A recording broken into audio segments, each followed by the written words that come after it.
Good afternoon, everybody. Welcome to our webinar series on understanding the LGBTQ community. In episode 1, our guest Suresh Ramdas provided us with a primer on the LGBTQ community while recounting his personal and professional experiences.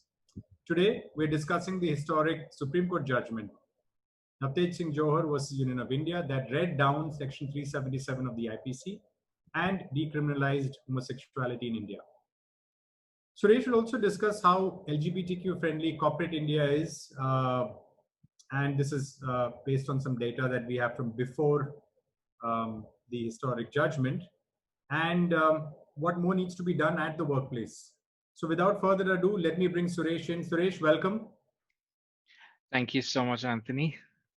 It's good to have you back, and I hope you know that you have quite a fan following now post episode 1, where lots of people have been saying that they were really touched by the first episode and they were really looking forward to this one as well. So I'm delighted to be doing this second session with you and look forward to a very interesting and engaging session on understanding the LGBTQ community a little better and understanding their rights and what is it that everybody can do to sort of make workplaces better.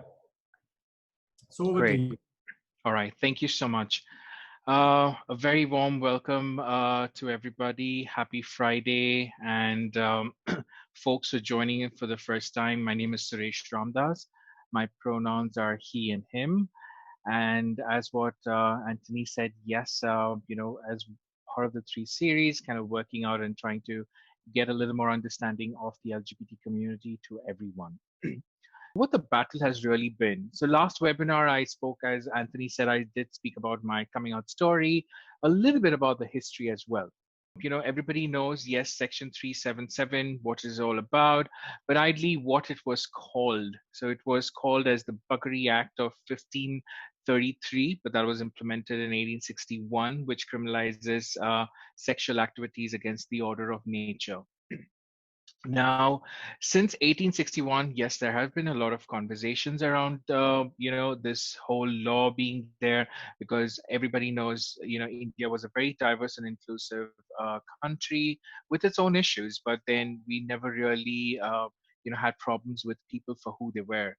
The first most important appeal that really went out from the people to the government and the Supreme Courts are when they went ahead and in 1994, when AIDS Bedbao Virodi Andolan group filed a petition in Delhi High Court challenging Section 377. In 1999, very important, work that really started off, or a conversation of visibility really started off, was with the first Pride March that was held in Kolkata on 2nd July 1999, and it was called the Kolkata Rainbow Pride Walk. In 2009, the Delhi High Court decriminalized homosexuality, which was a great, momentous event. And this also happened on 2nd July. Things really went downward in 2013 when the Supreme Court reversed the Delhi High Court judgment and saying that it was a minuscule minority community, for which we really don't need to remove Section 377, and it is really not required. So Supreme Court said, let's not remove it. So there was a lot of confusion, a lot of anger, frustration, and that this sort of discussion that really came in where Supreme Court said, no, you all are still criminals. I think it angered a lot in a very different way. So, a lot of them started coming out, being a little more visible, vocal conversations were happening. Moving forward in 2014 was one of, again, the very momentous judgments given by the Supreme Court with regarding to the Nalsa judgment, wherein they recognized the rights of transgender people. It was also the fact that, yes, they are also people, they are also people of this country, they also need the same rights, a little more enhanced versions, but they need the rights as a person from this country. Fundamental right of rights to privacy being there, being taken care of. Now, we had a lot of other people who were fighting behind this specific law for Section 377 going away. We had people like Keshav Suri. We also had, people like Avinash Pokaluri. Finally, they gave the historic judgment, and this judgment has been, as I keep saying, has been one of the most best judgments given by anywhere across the world. So it was a very proud moment, and on September 6th, 2018, this happened. We were jumping around with joy and celebrations, but also a lot more work had to be done. The first hurdle was cleared. This is where we need to talk, in the sense of the fact that the NALTA judgment was there saying that, hey, you know what, you really need to go ahead and formulate an act which is going to go ahead and talk about the transgender community specifically, what you're going to do, how does it really go about. Now, this act was thinking that it's going to really help the community, really is not helping the community in many ways.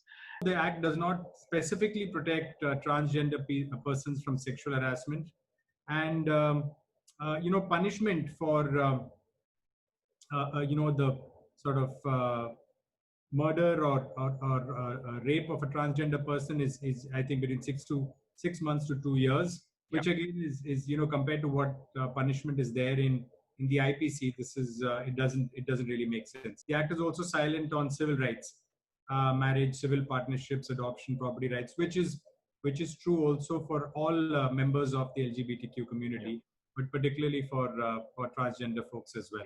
This is the first time that the Supreme Court has actually accepted responsibility for sort of not having proactively protected the rights of the LGBTQ community, or any minority community for that matter, including the LGBTQ community. So there was a lot of empathy, and there was a lot of acceptance of responsibility by the Supreme Court, which has never happened before. I think that's probably a first, if I'm not wrong. So that is why the tonality of this judgment is very, very important. It's historic in many ways, right? Yep.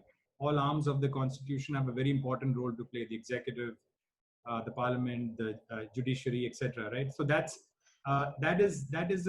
was expounded upon originally by Dr. Ambedkar, and kind of taken forward by this bench of the Supreme Court. Again, very, very important, because that means that even if the government probably tried to undo the change that happened due to the Supreme Court judgment on this ground, it could probably be struck down.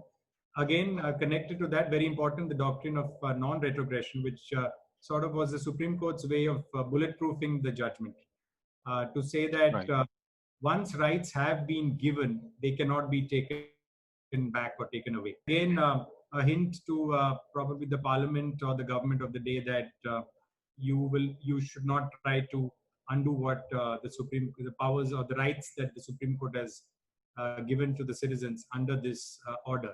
All right. So with that, now that we have the work that was being done by people, and the law really being stuck down, so what is it that the people from the LGBT community are still missing, right? So let's look at that now. So here are some of the legal provisions governing LGBTQ rights. So just want to share, is consensual gay sex legal in India? Yes, since 2018. But is same-sex marriage recognized? No. And then you have are same-sex relationships, such as civil unions or domestic partner, legally recognized? So no.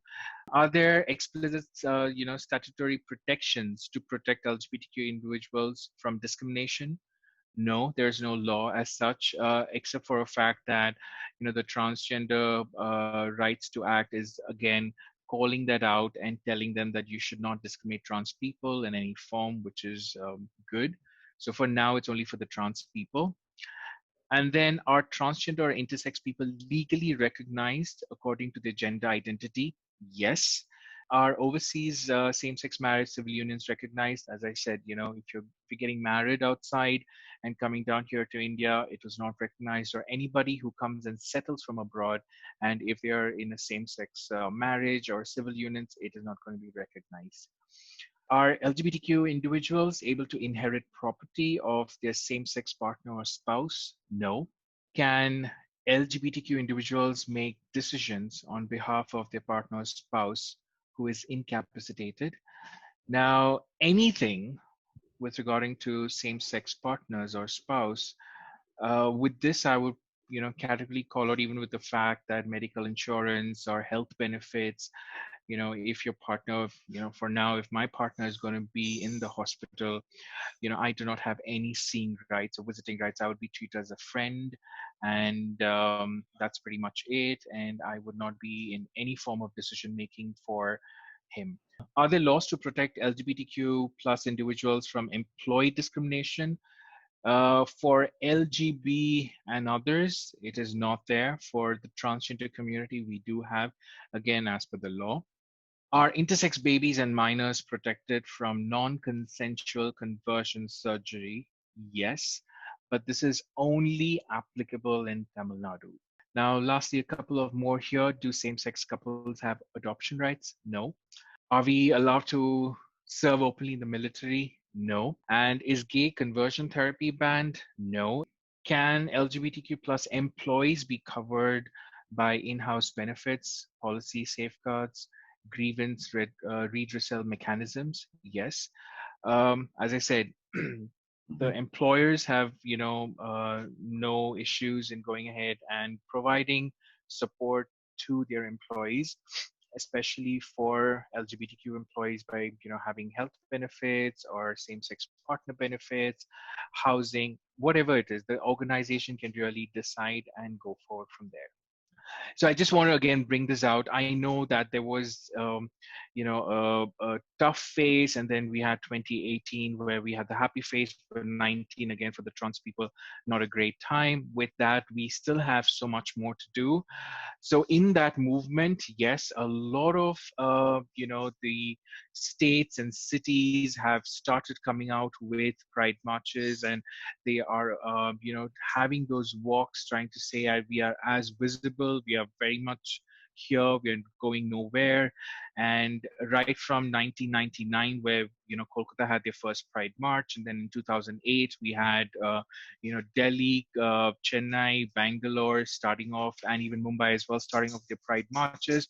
And then slowly and steadily they have been growing in numbers.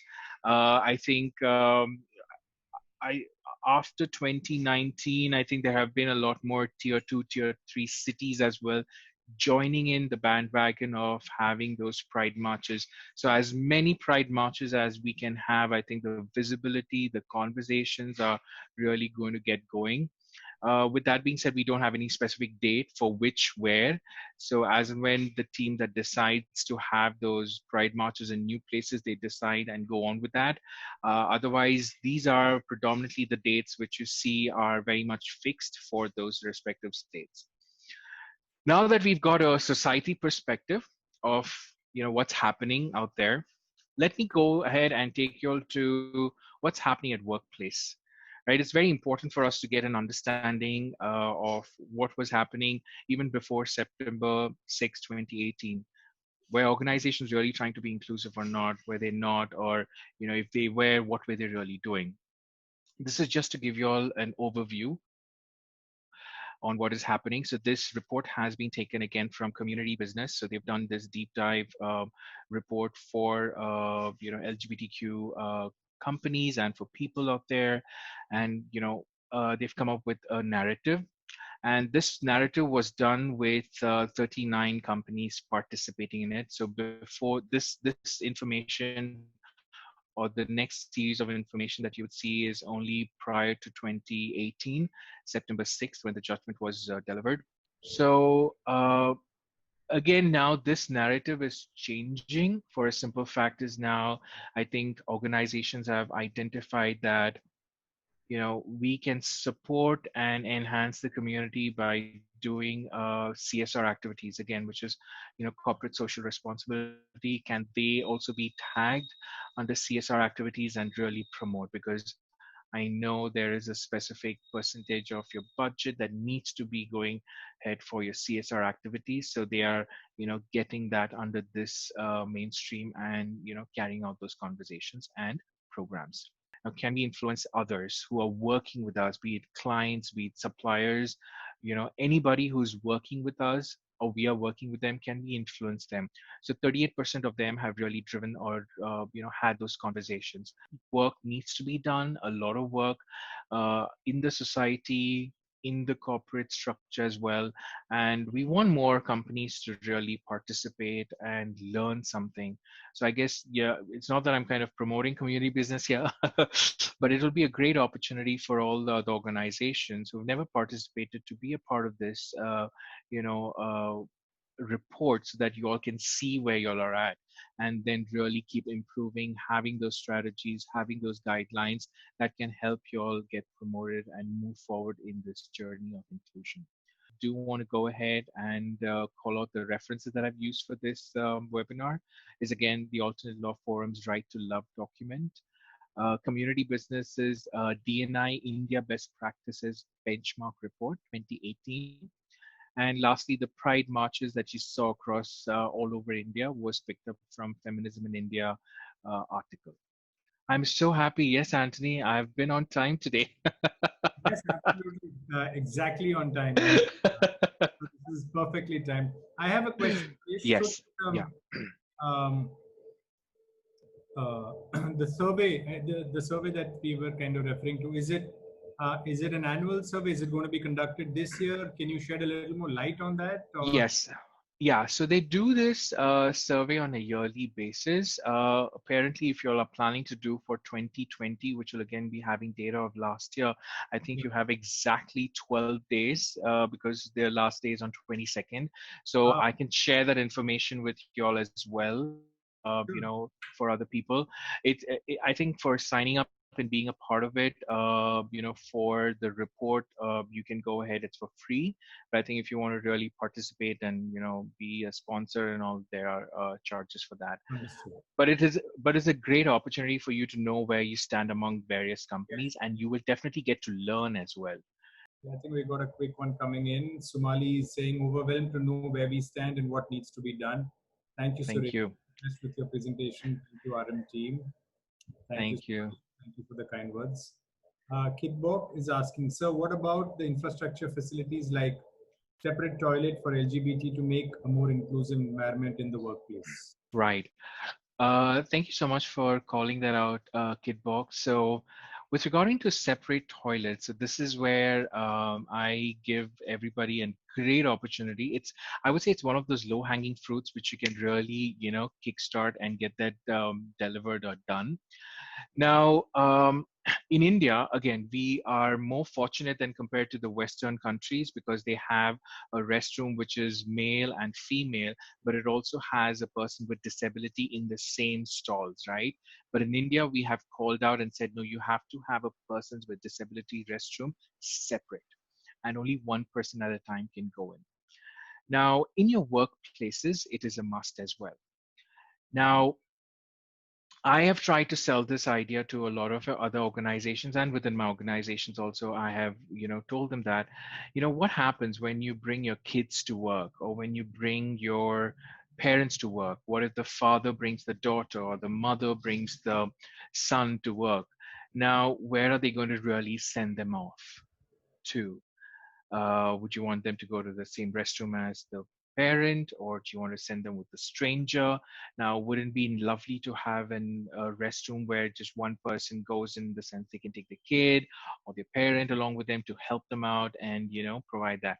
So with that idea, I also said, since it's only one person, so can it be a gender neutral restroom? Right? So all gender restrooms. So anybody can use that. There is no differentiation. And it's only the signage that needs to be changed, right? Every other facility still remains the same. Right. So this idea was just, so there is no, there's not a huge cost involved. It is just the signage that has to be changed, and that is hardly anything, and that's a quick win. You all just need to get the approvals, and this also talks about the fact is how inclusive you all are thinking of everybody else. Now, if you're using it, please go ahead and say thank you to me later. Yeah. Well, okay. So here's to more gender neutral restroom. Restrooms. Yeah. Santosh is asking, hey Suresh, with the inputs shared today, it's quite visible that it's only halfway through. How can we increase the understanding of LGBTQ plus inclusivity in local societies or beyond urban areas? Now, good question, Santosh. Thank you for bringing that out. I think as privileged people sitting in urban places or in cities which are very much forward thinking. Now, yes, we definitely need to take this forward. I think supporting local, community-based organizations or NGOs, help them and support them so that they can take this opportunity to spread the word, of awareness and sensitization. So a lot of NGOs are doing this grassroots level work, but with the funding that they have, which is not much, they are trying to do as much as they can to really increase that. I think organizations or corporations can really step in and drive those conversations forward. Now, with that being said, it's again an opportunity for your organization to be a part of that, bring your employees and participate in that so that they learn, right? So they also get aware, they also are educated, they know what the grassroots level issue is, and then they are also motivated at the end of the day. Yes, we need to do something. The Section 377, when it was read down, they did direct the governments, the central government and the state governments, specifically to come up with awareness programs to talk about LGBTQ issues and tell them that yeah, this has really gone away. Because even now in a lot of cities and a lot of towns, they still think that Section 377 is still there, or some of them think that, oh, Section 377 is gone, so now you can get married. So it's not really there. So there is a lack of awareness, but we really need to try our own ways. Volunteering is one. So yeah, as a company, if you all can decide to do some volunteering activities, again, connect with local NGOs and CBOs. Yeah, and Suresh, interestingly, I think a big agent of change is movies and now OTT platforms and so on and so forth. And I think if we start seeing more content that has that has LGBTQ plus Mhm. people, it starts making its way into the mainstream, right? So then uh, Definitely. it becomes normal, and the people Yeah. don't see it any differently. So I think that could be one area where if our movie producers, if our content producers were able to actually look at it and say, hey, listen, we need to have more people from the LGBTQ community in a Hmm. positive light, not just as that you know uh, sort of just the person who's the butt of all Right. jokes. Yeah. Right? Lot of work, but it's happening slowly.